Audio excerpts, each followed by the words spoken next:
Welcome to Let's Talk Possibility, episode 72 on the 29th of April 2013. Tonight we talk to Elizabeth Wyatt, the international animal healer, about how animals can heal themselves and what we can learn from them. Thanks for listening.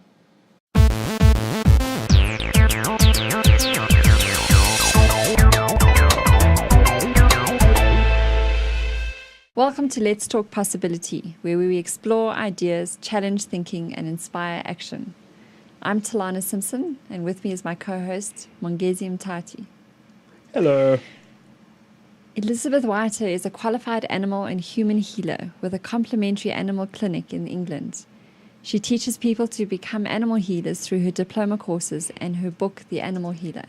And she's with us today in studio. Welcome to South Africa and to Let's Talk Possibility. Thank you so much for inviting me. So, Elizabeth, I know you have a big passion for animals, obviously being known as the animal healer, but you've also have a passion for herbs and the nutritional value of the food in what we eat, and I think it even extends to self-medication. How did you come to that path? What led you to find, like, herbology, as I call it, and as well as animal healing? Well, Talena, it was absolutely incredible because my beautiful horse, Wow, a lovely grey horse that I have the pleasure of having in my life for many years, he broke his neck in 3 places. And I used to love to ride my horse and be with him. I've always had animals in my life. And he was a beautiful horse, and he fell into a swimming pool, broke his neck in 3 places. And my lovely vets at the time could do nothing about it. They were really stumped as what to do because there were 3 major breaks.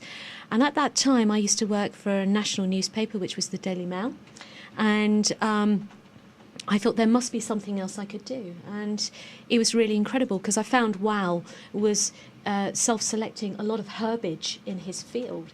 So a lot of horses eat in the hedgerow, and I found him self-selecting all sorts of different plants and herbs. But one of the plants he was self-selecting was willow, and willow is the basis of aspirin.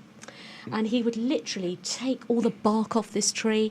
And I thought to myself, hang on a tick, what's going on here? And so it really made me feel I wanted to find out more about this. And then I was working with some amazing people who are into zoo pharmacology. And zoo pharmacology is where animals are self-selecting plant material to self-medicate themselves.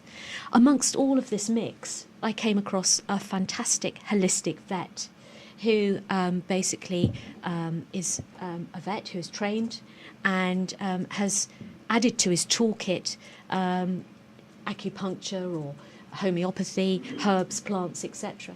And this guy actually was training to do osteopathy. And 20 odd years ago, this was really just emerging for humans, let alone animals. So I met this guy, which was absolutely brilliant, and I started to train in the herbs and the plants. I started to really want to know more about complementary, holistic health. Not only was it helping my horse, but it was actually helping me as well, because leading a very stressful life with the national newspaper, getting this paper out every day, I found that by taking some culinary herbs myself, I've always been into food in a big way. My mum and I have done so much cooking over the years. I love food, and I love creating real, honest, simple food that we can eat. I thought to myself, right, I'm going to help Wow out.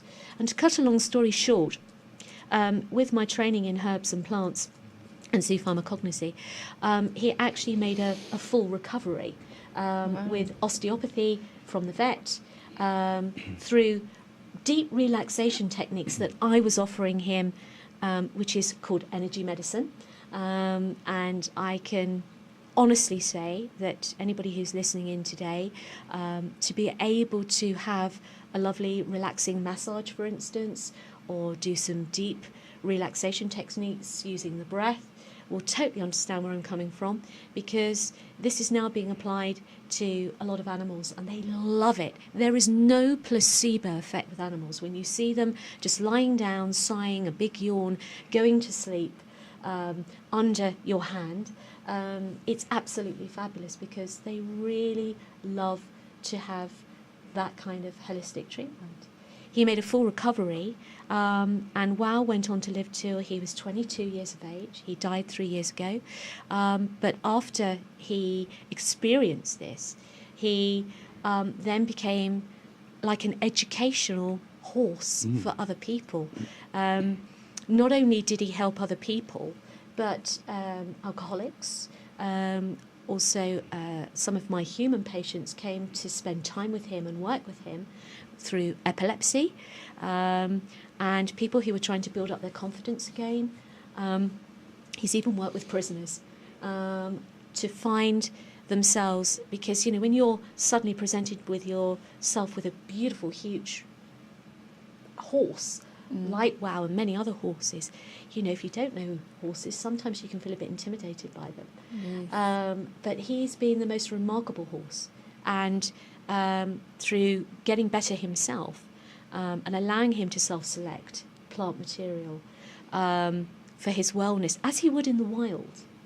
You know, horses and many, many other animals that we see in the world, the way they forage for plant material, and there's been a lot of scientific evidence to show, and in fact a lot of scientists at the moment are actually very interested in observing primates at the moment and what they're doing in the wild and what they're self-selecting, because they're actually finding new antidotes to lots of diseases and things that we are experiencing, because as we're all evolving on the planet, we're finding that we don't have many resources left. As we know, there's a huge thing going around the world at the moment about the lack of antibiotics because of the fact that we don't have any more, you know, and there's very hardly anything going into research in the moment at that point. And we've got a lot of natural herbage out there and plants that are actually being observed at the moment by scientists to use for the future.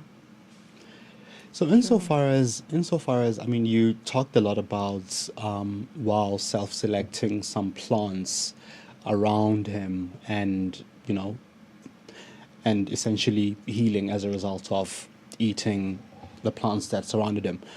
Is it so in instances where an animal hasn't got lots of plants around it, when it's sick, how do you then, is it then worth taking them out to a place where they can, or is there a way, or do animals just select the plants that are closest to what would heal them in the wild? Very good question. We have this situation now where obviously we have a lot of animals in our care, and domesticated animals like dogs and cats, for instance, that still have that innate ability to self-select plant material around them. Cats, for instance, love catnip. Okay, and the catnip plant that grows quite freely is actually part of the mint family.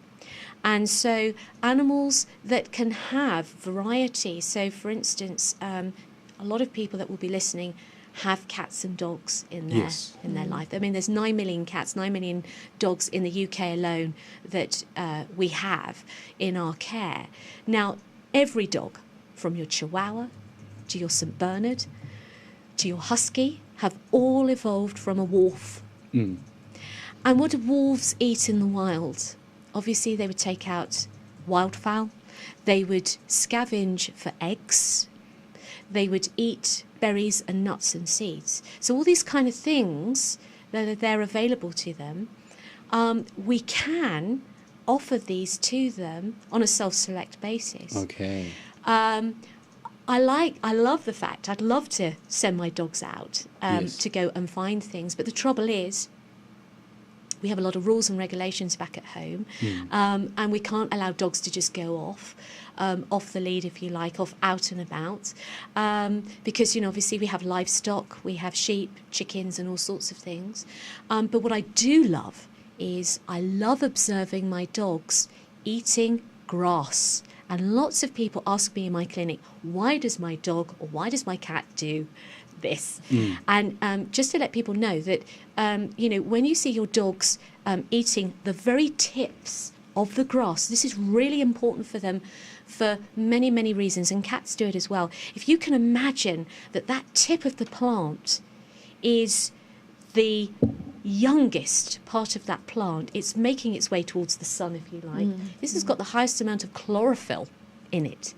And animals are so brainy. They are absolutely amazing. Never underestimate your animals, everybody, because it never ceases to amaze me how intelligent our animals are.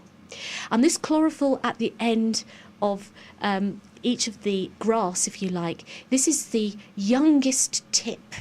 Yes. It's the best nutritious part, closest to the sun, okay, containing that chlorophyll, which is a nutrient for them to take in. Now, also, cats and dogs like to be sick. They're a species of animal that can be sick. And so sometimes it's important to eat some grass. I've got long-haired cats, for instance, that sometimes have fur balls. And to allow them to eat grass, or even to allow them out full stop, is very, very important. I totally respect anybody listening in who has house cats. I'll be able to share with you how you can bring the outside inside. All right? This is really important, because if you live near a great big motorway, or, you know, an intersection or anything like that, it'll be really important that, you know, it's a bit worrying sometimes that your cat might get run over. And so I do understand that. But most cats are able to go out. And as our animal friends, I like to call them our animal friends, rather than pets, is that it's wonderful that cats can get out. And then they can self-select that grass. They can self-select a little bit more than dogs can, because if you think about it, our dogs really have only got our gardens. Yes. So in answer to your question, I'd like people to maybe plant a few culinary herbs, because you'll be surprised what dogs will actually nip off and start to chew and eat. What are the most common ones that you would advise? Well, you know, things like parsley, coriander, a little bit of thyme, basil, all these kind of, even chives, because chives is part of, if you like, the allium family. And as we know, chives are quite subtle. But chives are absolutely fantastic because it repels insects. The big problem that we're seeing at the moment with animals are fleas and ticks, not just in this country, but obviously in the UK as well. Your port of call, everybody, your first port of call is always your vet. Okay, and if you ever have a problem or worry about anything with your animals, you must go and see your vet first of all. However, for maintenance and for good animal husbandry, to have some of these herbs and plants growing is great, especially the catnip. Catnip can be bought at any garden centre here in South Africa. It's part of the mint family, and it contains a fantastic compound called nipatactolone, which is a bit like a euphoric. Okay, and cats love it. They just will come right up to it, nestle into it, they'll purr.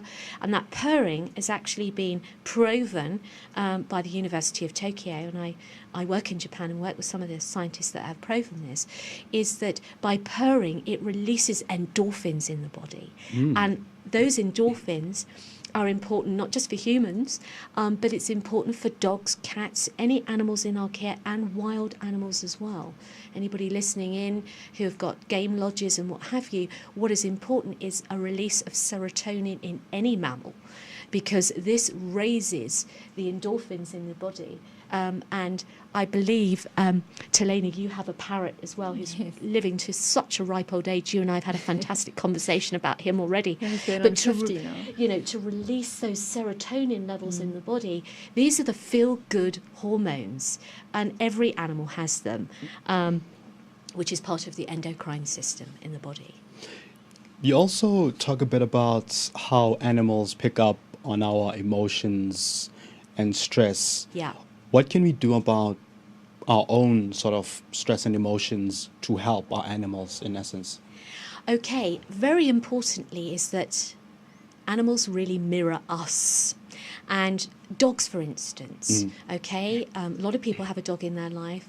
Our dogs are our best friends. They are amazing animals. They've been with us for over 60,000 years.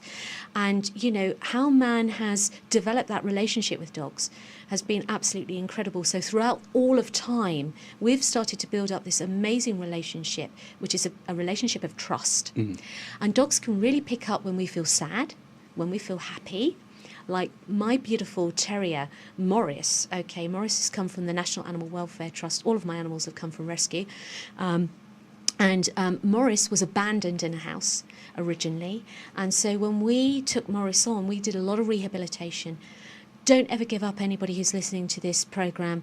If you've got animals that need help, stick with it. Time is a great healer.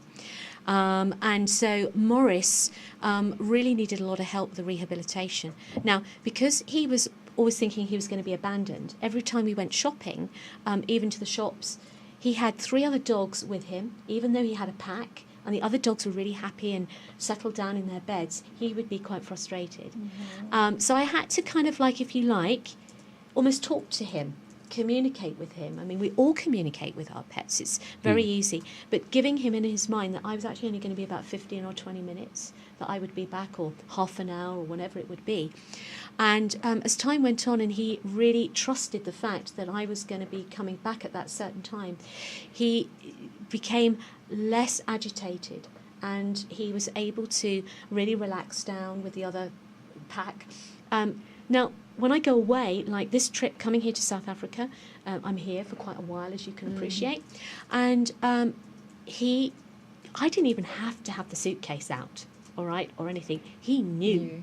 He instinctively knew that I was going to be going away. And of course he started then to get a little bit, like, oh, Mum, you're going away. You could see by the expressions on his face, his eyes were his whole demeanour, kind of like he just sort of went into himself. But when I'm around, obviously, and I'm in a good space and I feel happy, my animals feel happy. Waggy tails, they can really pick up. And my mum's been ill at the moment, okay? She's 90 years of age, and she's been doing exceptionally well. And my mum is needing a little bit more care. She lives in her own home. My sister and myself are rallying around and helping her, and which is great. But my animals know I'm concerned. And they come and sit on my lap. And they kind of like look at me and they all rally round me if I'm feeling a little bit concerned. And it's incredible how their demeanour changes when my demeanour changes. Now, animals are always in the moment. And so they're very good as well at allowing you to think, come on, Mum, I want to walk, I feel good, you feel good. It's fantastic the way that they can mirror how we feel. And that relationship that we can have. They can also help heal us when we do feel a bit sad. If people feel a bit stressed, the actual Tokyo, the Japanese experiment that went on about the cat purring, they actually monitored workers in Japan, who had cats, and they were all plugged up, if you like. They'd come home for a really busy day at work, like we all know here. We can all empathise with that. Cats would jump up onto them, and they actually monitored the purr. And so while people were just relaxing and just stroking their cat, the before effect, the heart rate was up and everything, and the stress levels was up. But as soon as people were stroking their cats in Japan, the purr changed. The purr changed to being a deeper purr, which then got into the rhythm of the heartbeat of the guardian. And then it showed that they were actually relaxing more. So it was like a meditation. It was very meditative. And these cats were actually in tune then with their guardians, and their guardians were in tune with their animals. Sounds lovely. What else have you learned from animals? I know you've learned a lot, and I think one of the things I read was around intuition. Like, I think you've spoken a lot about how animals are very intuitive, like they self-select what it is they need to learn. But what can we learn then around, I mean, you're saying there about animals are so living in the present. Yes. And there's a lot of talk about present moment. Living in the moment. I absolutely believe I couldn't live without having animals in my life, because they're like life coaches, if you like. They're absolutely fantastic, because if you think about it, they are so living in the moment all the time. It doesn't matter how much you domesticate an animal, they will always have that innate responsibility to themselves. Shelter, food, stay alive, okay? Even though we feed our animals morning and evening and what have you, and it's going to happen every day, they absolutely live in the moment. So what is important there is that they can teach us to live in the moment all the time. Because if you think about it, yesterday's gone, tomorrow hasn't even arrived, and all we have is the present moment. Here I am sat with you guys. All I've got now is this present moment of speaking, nothing else. So they can teach us how to focus, because today we're living in a world of so much technology. This is fantastic to be able to connect. No, absolutely, wonderful. But we've also got to be able to switch off, because it's very important as a human being, as an animal. We are an animal as well, like our other animal friends. If you can appreciate that if our mind is constantly processing, we're never going to relax, which then has a detrimental effect on the body. And the body, one of the body systems that is so important, is our sympathetic and parasympathetic nervous system. So the adrenaline in the body. We are the hunter-gatherer. We used to go around, grubbing around, hunting, etc., and finding our food. We now go to the corner shop, or we go to the shop and buy our food, etc. But we're not able to sometimes switch off.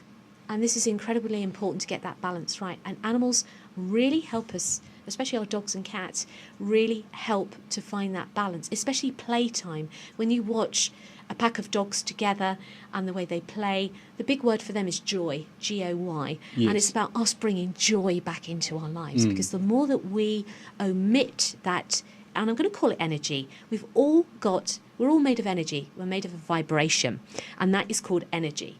Now, we all know that when we've got an amazing football match going on, or South Africa's playing and they're winning, that amazing euphoric feeling that the whole country is feeling. It's sensational, like the Olympics or anything like that.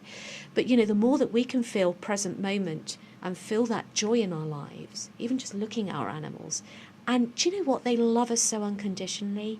It's the most incredible feeling in the world. They don't care what we look like or who we are or what they are. They just love us for who we are. And that is the most amazing, precious feeling that we can have, and we can give that back, is that unconditional love to our animals. So it's a two-way communication.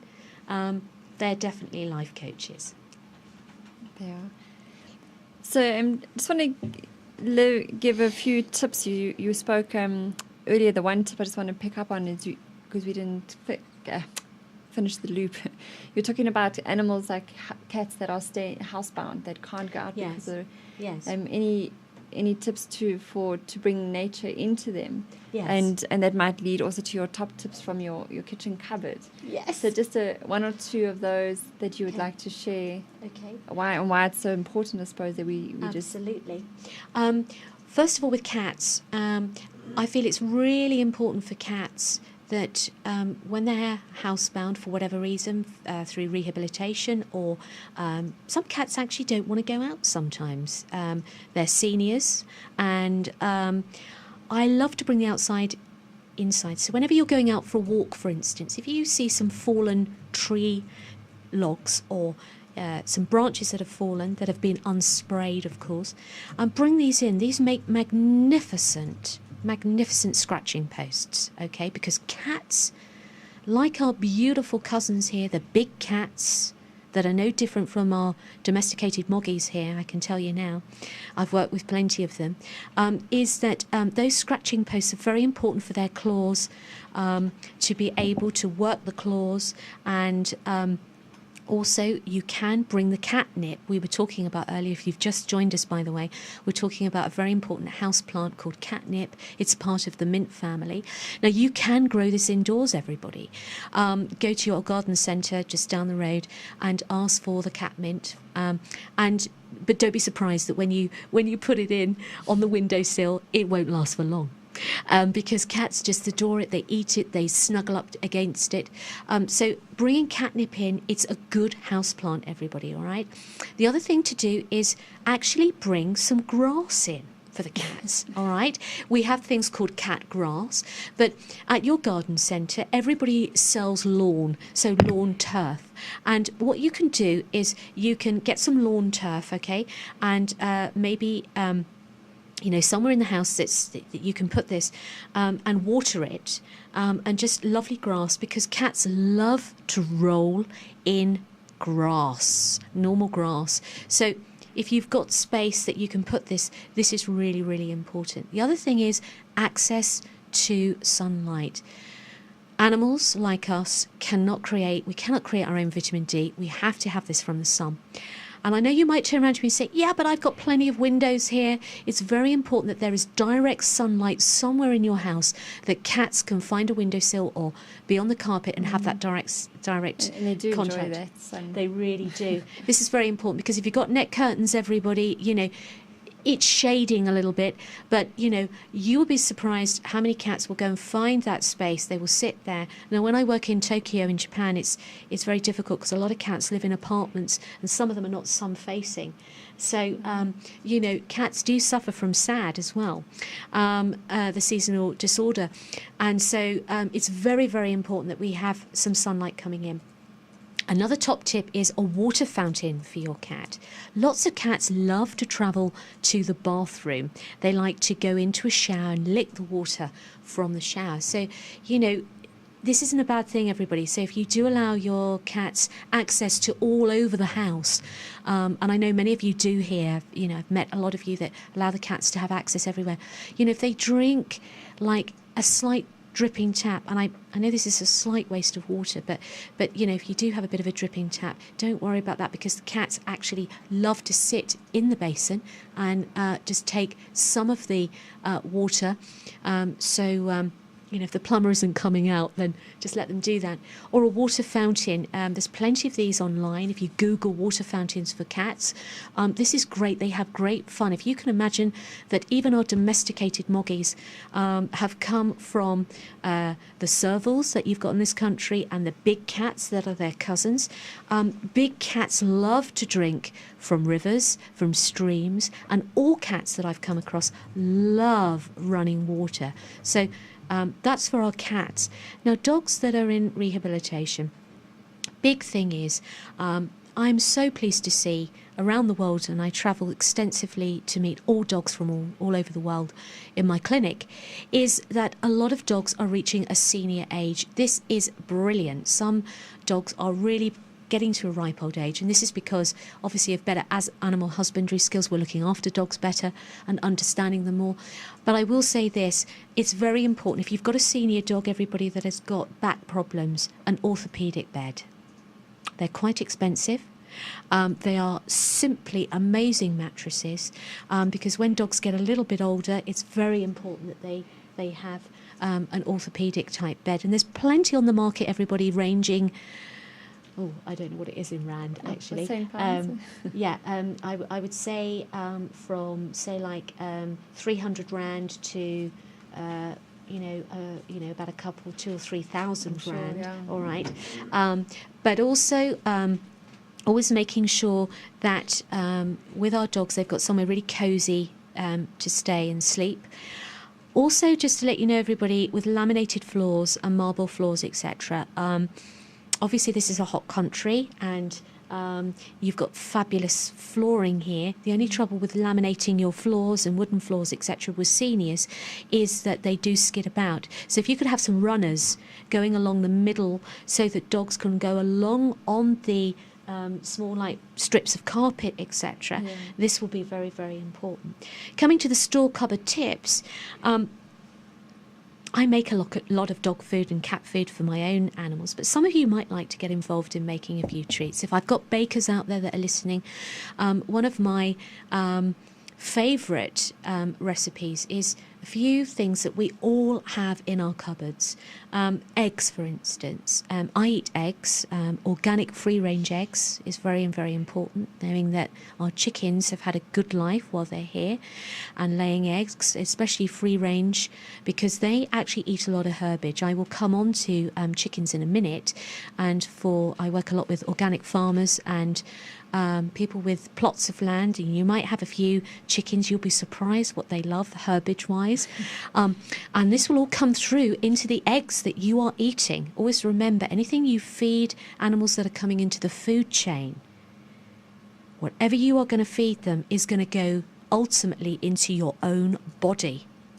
And so when we look at eggs, which is a great form of protein, everybody, don't get caught up with all that cholesterol, because they've proven now that it is very little to do with it. But eggs are a great food cupboard treat, if you like. We've all got eggs. And so if you are thinking about just adding in a little treat for your dog, okay, top tip, everybody, hard boil it first of all. If you've never fed eggs to your dogs, just hard boil them to start off with, 1 or 2 a week, okay, because in the wild that they would steal eggs from wildfowl, etc. And it's a great economic, reasonable meal. You've got all that wonderful calcium, you've got protein, you've got vitamin A. And also a top tip here is just offer the shell on the side, just to see if your dog is self-selecting any more calcium. One of my dogs is a huge bull mastiff cross boxer. He was an SPCA inspector case. He lived and was seized from a box no bigger than 1/2 metre by 1/2 metre. He was bulging out of the edge of this box, and bless his cotton socks, he came to us. And he was so underweight, we had to take our time with him with the food, but he went mad for the eggshells, everybody, because he'd been starved. He'd got anemia and all sorts of things. But, you know, if you think about it, a dog in the wild, if they took out wildfowl or, you know, anything like that, they would eat the bones, they would eat the meat, they would eat, okay, the contents of the stomach, a little bit of the, if you like, cereal, the vegetable matter that wildfowl would eat. And so, you know, the bone side of it is very, very important. But another form of calcium is the richness of the calcium that is in those shells. So always, everybody, never stop feeding what you are feeding your animals. Always, if you are in any, worried about your animals and feeding, always seek your veterinarian's advice first of all. But there is no harm in adding some gorgeous little treats. Another thing is a tin of sardines. Now, sardines have gone all over the world with me, from treating a Buddhist monk's dog with sardines, to Mongolia, to South Africa here. And you can always find a tin of sardines in the supermarket. Now, sardines are full of omega-3, 6 and 9. They are full of calcium. They're full of protein. Not only are they good for humans as well, as a store cupboard treat, but also for our dog friends. And again, everybody, sardines in sunflower oil or olive oil, just dig out the sardines. Always, when you do self-selection, never add it to the food. Always pop a little saucer there and put it separately on there. Let your dog self-select anything so you can observe and be a detective. I am a pet detective when it comes to food with animals. Even cats love some tinned fish as well, by the way. Cats particularly like, by the way, anything in tomato sauce. In tomato sauce, you've got a very important compound called lipocene.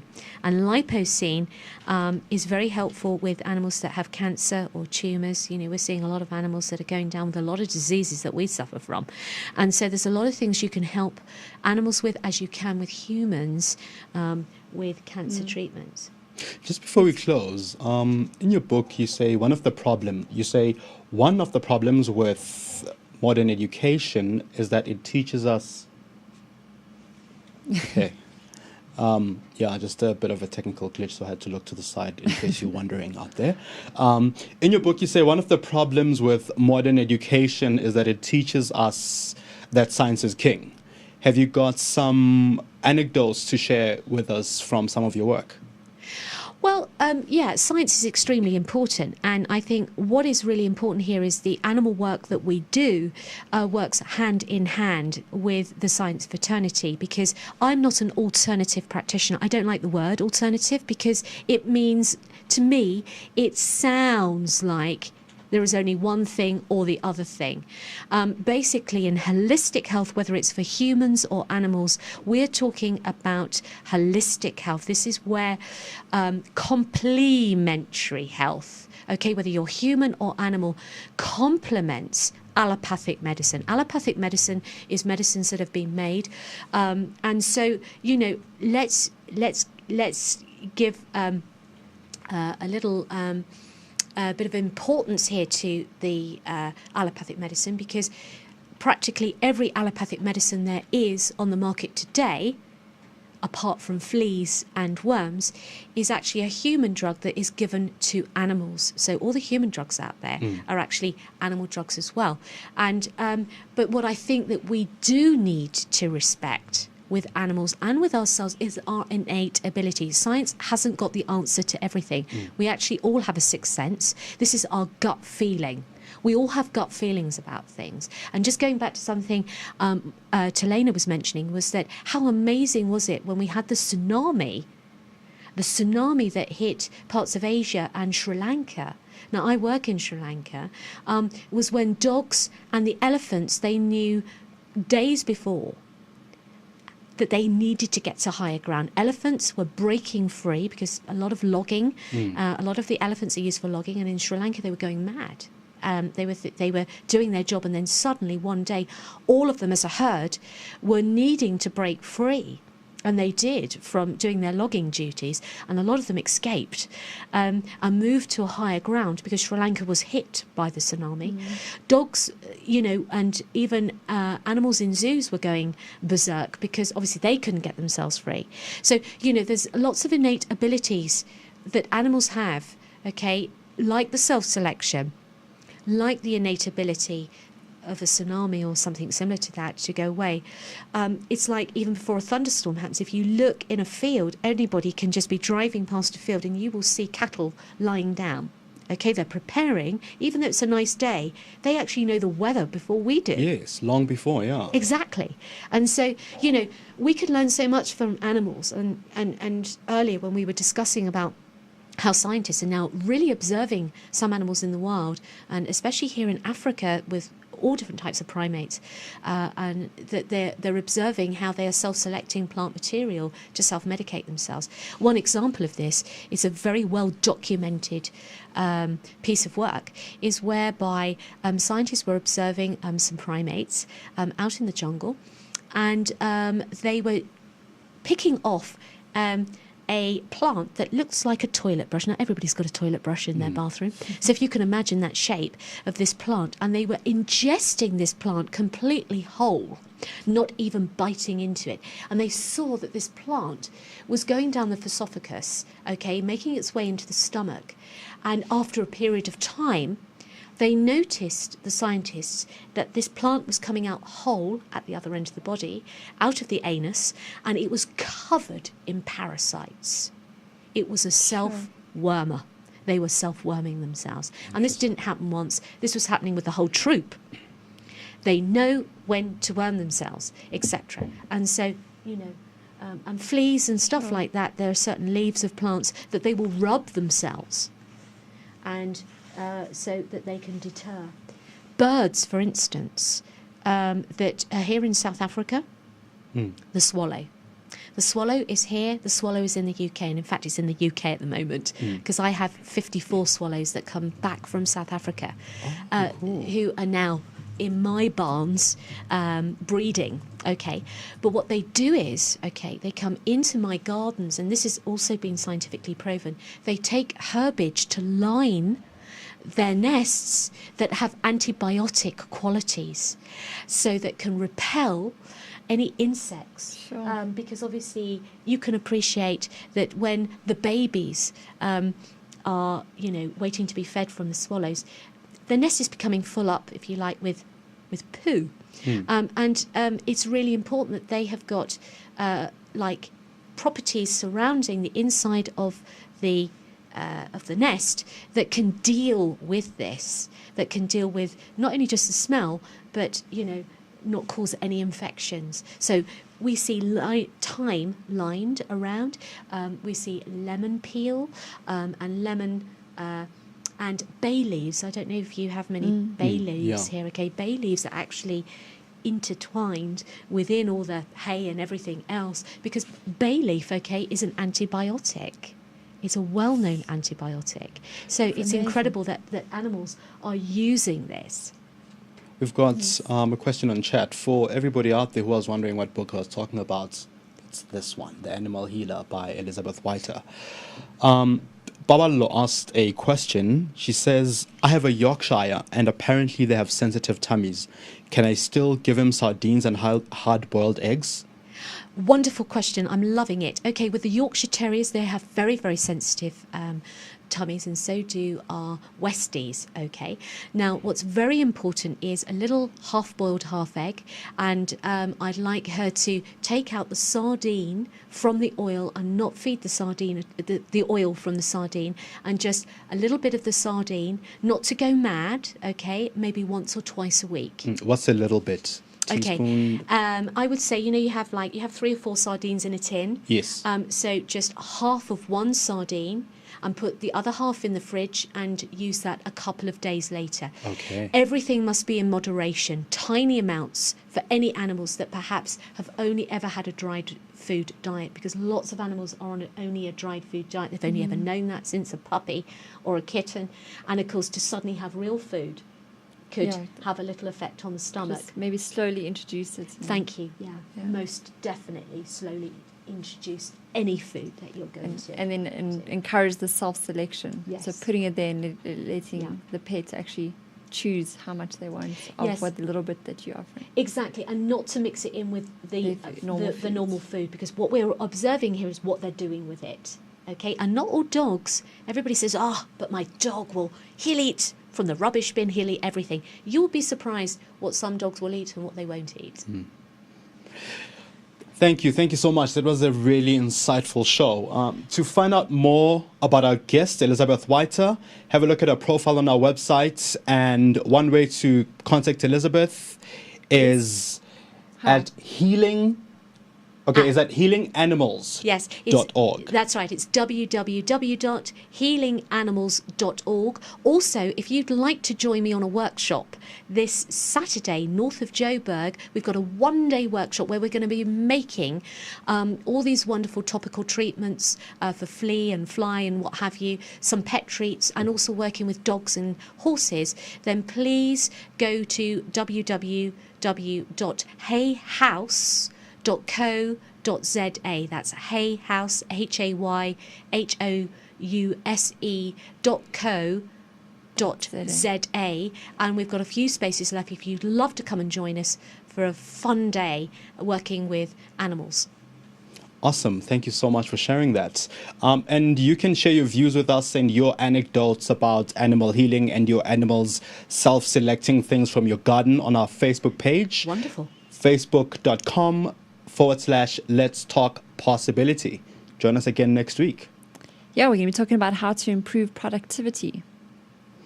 So until then, from all of us here at Let's Talk Possibility, have a great week and go listen for the possibilities.